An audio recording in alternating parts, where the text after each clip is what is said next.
saudara namanya Harun, bukan Nabi, tapi mereka semua beriman kepada Allah. Ini tanda kebesaran Allah, ada wanita bisa hamil. Dan wanita yang menerima wahyu dari malaikat Jibril satu-satunya di antaranya kata ulama Siti Maryam yang kasih berita dia bakal hamil, nanti akan melahirkan Nabi, bisa bicara di waktu masih bayi. Maka saat itu sebagai riwayat Sayyidatuna Maryam uzlah atau khalwah di gua sampai melahirkan. Setelah melahirkan heboh, goncang zaman, keadaan saat itu kaget. Keluarga Al Imran ada yang hamil di luar nikah. Ya, maka pendeta-pendeta demonya ke Nabi Zakaria. Gimana dia punya ipar, kok bisa hamil? Jadi jatuhnya ipar ya, kok bisa hamil? Siti Maryam udah bilang ke saudaranya, saya dapat wahyu begini dan begitu, bakal hamil tanpa bapak. Nabi Zakaria utusan Allah, beriman. Iya, ntar saya yang dakwah, saya jelasin ke orang. Orang nggak percaya. Maka Siti Maryam mengeluarkan bayinya. Kata Siti Maryam, nanti jangan berargumen dengan kami, dengan keluarga kami. Kalau mau berargumen, tanyain aja tuh bayi langsung. Ditanyalah itu bayi. Mereka merasa dilecehkan, harus debat sama bayi. Ini hal yang nggak mungkin. Mau nggak mau, tuduhan harus ada bayinah.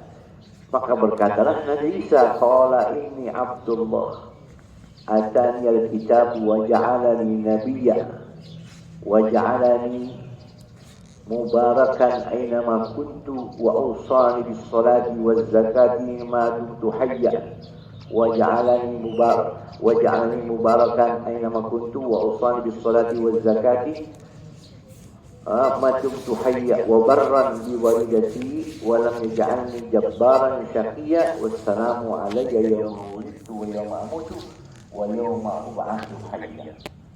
Bungkam sebenarnya. Nabi Isa sendiri ya menyatakan, saya ini hamba Allah dan saya akan dijadikan nabi dan saya membawa berkah di mana saja saya berada, dan saya membawa wasiat dari Allah untuk sholat, zakat, berbakti kepada ibu, tidak menjadi manusia durhaka, durjana dan sombong, dan kesejahteraan ketika aku dilahirkan dan aku wafat, dan kesejahteraan ketika aku dibangkitkan. Shadaqallahul azim. Ini Nabi Isa. Jarak antara Nabi Isa dengan baginda Rasulullah SAW kata ulama 500 tahun. Di tengah-tengahnya kata ulama terjadilah peristiwa Ashabul Kahfi, terjadilah peristiwa Ashabul Ukhdud, dan Nabi Isa alaihi wa ala nabiyina Abdul Salam ini misi dakwahnya di antaranya yang utama wa mubasyiran min ba'di ya'ti ismuhu Ahmad. Saya ini diutus untuk kasih kabar gembira kepada manusia akan ada nabi akhir zaman yang bernama Ahmad. Wa basyiran bi rasul ya'ti min ba'di ismuhu Ahmad. Jadi diutus oleh Allah Nabi Isa membawa misi dari Allah, kasih tahu akan ada nabi akhir zaman yang bernama Ahmad, yaitu Nabi kita Muhammad sallallahu alaihi wasallam. Ya, sedikit tentang Nabi Isa. Ya. Dan Nabi Isa ini pernah disifati oleh Rasulullah SAW ketika pulang Isra Mi'raj. Saya berjumpa dengan Sayyidina Isa, saudara saya. Wajahnya mirip seperti Urwah bin Mas'ud As-Saqafi, sahabat Rasulullah. Dan Nabi Isa ini, keyakinan kita umat Islam mengikuti Al-Quran, wa ma qatalu wa ma khalabu walakin syubbiha lahu. Nabi Isa tidak dibunuh, tidak dipasung, tidak disalib, namun hanya dimiliki, akan muncul nanti barrafa Allah akan nanti di akhir zaman, nggak tahu kapan begitu di akhir zaman, ketika muncul Dajjal yang bisa membunuh hanya Nabi Isa. Oleh karenanya disitulah Nabi Isa diturunkan untuk membunuh Dajjal, mengikuti syariat agama Islam, membantu dakwahnya Imam Mahdi, bahkan menjadi makmumnya Imam Mahdi setelah terbunuh Dajjal, setelah wafat Imam Mahdi. Nabi Isa hidup selama 40 tahun berdakwah sampai wafat dikubur di samping makamnya Rasulullah. Allah SWT. Dan disitulah Nabi Isa akan merubuhkan berhala-berhala, patung-patung. Sebagaimana dari riwayat ketika Nabi Isa lahir, patung-patung itu pada runtuh. Baik, ini Nabi Isa cerita ada orang rakus, nggak jujur, hanya gara-gara roti, takut nggak bisa makan, takut kelaparan, dia umpetin. Cuman ketika dibandingkan dengan emas, dia jujur, oh, kalau ada emas ini siapa yang makan roti, siapa yang mengambil roti, maka dapat bagian saya, mengaku dia. Kenapa emas? Di kitab lain ini orang Yahudi.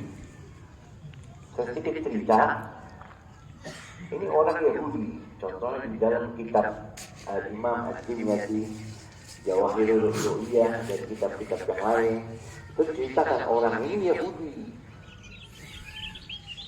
Dia datang persis seperti ini,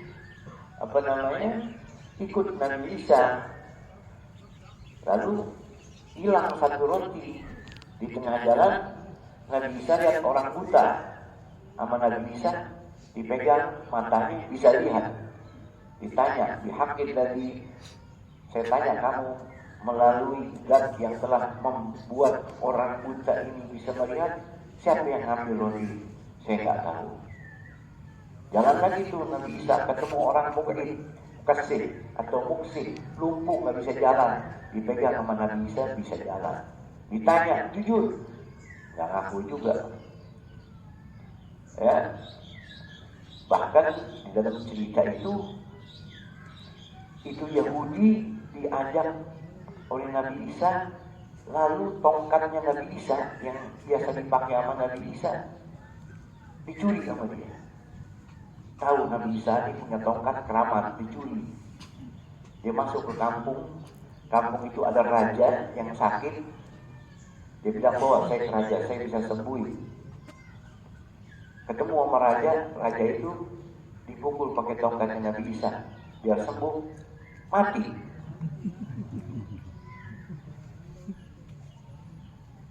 Dia pukul lagi, ayo bangun, hidup. Nggak bangun. Akhirnya dia dipasung. Raja mati. Nabi Isa dengar. Nabi Isa datang. Kenapa nih? Itu raja mati dipukul sama tongkat orang ini. Mana orangnya? Itu lagi dipasung mau dibunuh. Udah, jangan dipasung. Saya hidupin raja ini, tapi lepasin tawanan itu. Oh iya, dipegang sama Nabi Isa, hidup. Raja itu dibebasin, udah bebas ditanya, demi zat yang telah menghidupkan raja tadi yang kamu pukul mati, siapa yang ambil roti? Nggak tahu. Yahudi. Lalu kemudian qala fakulluhu lak. Kalau begitu ambil buat ente. Udah ketemu nih. Mas, maksudnya bukan ketemu. Tanah dikumpulin, dipegang sama Nabi Isa. Jadi mas, karena ini mau dilihat Nabi Isa bisa menghidupkan orang mati, bisa menghidupkan sesuatu, benda mati jadi hidup. Bahkan beriwayat Nabi Isa itu kalau pegang tanah dibentuk burung, ditiup jadi burung. Orang lumpuh bisa jalan, orang kena penyakit kusta sembuh. Nah ini ada tanah dipegang Nabi Isa berubah jadi emas. Kata Nabi Isa, saya bagi 3, sepertiga buat saya, sepertiga buat kamu, sepertiga buat yang makan roti. Langsung saya yang ambil, saya yang ngumpetin roti itu. Qala fakuluhu lak, ya udah ambil buat ente semua. Wa faradahu Isa alaihi salam. Nabi Isa langsung berpisah dengan orang itu. Memisahkan diri darinya. Alaihi salam. Fantaha ilaihi rajulan. Fantaha maka sampailah ilaihi kepada orang itu, kepadanya rajulan itu, dua orang lagi baru. Wa huwa fil mafazati, yang mana dia berada di tengah padang terbuka tersebut. Wa ma'ahul mal, yang di situ ada emas tadi itu. Fa'arada an ya'khudahu, maka mereka berdua pengen ambil itu emas. Minggu wayak tulah, dan membunuh keduanya itu, mau dibunuh orang yang satu lagi. Faqala huwa bainana atlaka, orang itu berkata, udah kita bagi di antara kita bertiga. Jadi ya, kata Nabi Isa, ambil buat ente semua tuh. Lalu Nabi Isa tinggalin dia, dipegang tumas sama dia. Datang dua orang, otomatis dua orang ini kaget lihat ada emas. Bagaimana caranya bisa merampas ini? Dan si Yahudi ini ketika datang dua orang, bingung juga bakal diambil emasnya ini. Gimana caranya supaya bisa ngebunuh dua orang ini? Udah kita bagi tiga aja. Orang aku ahadakum ilal qaryah. Lalu sepakat mereka bertiga, siapa nih di antara kita yang sekarang mau pergi dulu ke desa, ke kota untuk beli makanan, hatta yashtari atau apa, untuk beli makanan. Faqala alladhi bu'itha, maka berkatalah orang yang diutus untuk beli makanan, dalam hatinya nih di tengah jalan bicara, li ayyi shay'in uqsimu haula'i fi hadzal mal. Aneh disuruh beli makanan, ya. Untuk apa? Untuk makan, kasih makan mereka berdua. Terus untuk apa tujuannya? Anda bagi emas bertiga. La aj'alanna lahu ma fi ta'ami summa. Kalau begitu gak ada jalan lain, aneh bakal la aj'alanna, mau taruh, akan aku taruh di makanan itu racun, supaya supaya bisa bunuh dia berdua. Olah bapak, akhirnya dia lakuin. Dia beli roti ke kota, di tengah jalan dimasukin racun, lalu sampailah ke temennya yang dua itu, yang udah nungguin emas. Wa qala sahibahu fi ghaibatihi, berkatalah dua orang yang nungguin emas itu fi ghaibatihi, tidak di saat ya, temannya yang lagi beli roti tidak ada di situ, dia ngomong, di Aisyah itu bersih ulama, buat apa kita bagi emas ini buat dia? Lebih baik kita bagi berdua. Oh iya betul. Iya jangan nanti kalau dia datang kotal dah, udah kita bunuh aja. Ya, udah bisikan setan yang menguasai mereka bertiga. Yang beli roti punya rencana pengen racunin biar mati itu dua orang. Yang dua orang punya rencana mau bunuh yang beli roti. Ini orang udah kena dunia, dikuasai sama dunia, setan menguasai hatinya, udah lupa darah. Gimana caranya? Biar dapat emas banyak kita bunuh aja. Begitu ya. Kalau di cerita lain, di kitab lain, itu Yahudi tadi itu, ya, setelah nggak jujur, akhirnya lewatin padang terbuka ada emas. Kata Nabi Isa, ini emas nih, iya. Sepertiga makan roti. Ayo saya makan. Oh ya udah. Kata Nabi Isa, ambil aja buat ini. Dia pikul tuh, nggak bisa, nggak kuat. Udah kata Nabi Isa, ini nggak bisa gotong, nggak bisa. Ya udah ke jalan. Tapi anda mau sama emas ini? Ya dia pikul, nggak kuat katanya. Ya udah jalan. Beberapa hari balik lagi, Ya, balik lagi, emas itu masih utuh, di sampingnya ada 3 bangkai manusia. Kata Nabi Isa, ini mau tahu, ini emas yang kemarin? Iya. Nah ini mayat manusia. Mau tahu? Mau Nabi Isa? Dihidupin sama Nabi Isa. Cerita, kau jadi mayat di sini kalian bertiga. Kenapa? Ceritanya begini nih. Yang satu beli roti, naruhin racun, yang 2 rencana mau bunuh. Setelah dihidupin sama Nabi Isa, sekarang kalian mau apa? Kami mau taubat. Ya udah, taubat, pulang. Yahudi ditanya lagi sama Nabi Isa, tuh 3 orang udah mati, udah hidup, udah taubat. Ente gimana? Enggak, aku masih mau sama masih. Yahudi, oh masih mau ya? Qala hadza haddaka fid dunya wal akhirah faqasallahu bihi wa bidah. Ya udah, ente tetap mau maksain ambil ini emas? Iya, sayang. Ya udah, ini bagian buat ente dunia akhirat. Gembira tuh, dia pegang emas, bumi terbuka, ditelan tuh orang. Wassalam udah. Ya. Nah, di kitab ini dijelaskan apa? Wa qala sahibu fi baitihi faja'ala faqatalah. Akhirnya pas datang faqatalahu, akhirnya dibunuhlah. Ini yang bawain roti naruhin racun, ya, dibunuh oleh 2 orang. Summa akala ta'am, habis itu mereka berdua nih hilang nih. Yang bawa roti udah mati, udah terbunuh, udah dibunuh, enak lagi bawain makanan. Kalau kita ngasih warteg kali ya, wah jadi bawa ngasih warteg nih.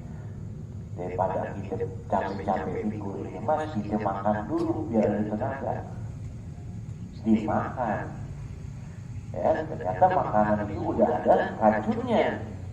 Sama tak istirahat, ya almarhum matilah mereka berdua tuh. Wabak yang malu fil mabadah, maka tetap emas itu masih ada fil mabadah di padang terbuka itu. Wa ulaika darasa qatla haulah, dan mereka bertiga sudah terkapar menjadi mayat haulahu, di sekitar emas itu. Famarra Isa alaihi salam bihi, maka Nabi Isa pun akhirnya melintas di mana, di emas tersebut bersama menyaksikan bihim 3 jenazah yang terkapar halal halal dalam keadaan tersebut. Faqala li ashabihi, maka Nabi Isa berkata kepada sahabat-sahabatnya, ya, hadhihi dunya, inilah dunia, fahdaruha, hati-hatilah kalian semua terhadap dunia. Qala Isa li ashabihi, siapa ini ashabi? Apakah rajulun itu? Apakah Yahudi? Bukan. Sahabat-sahabat Nabi Isa gak banyak, namanya Hawariyun.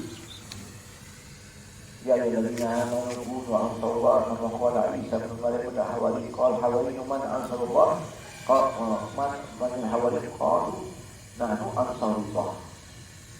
Hawariyun itu pembela-pembela yang beriman kepada Nabi Isa, yang setia. Hawariyun.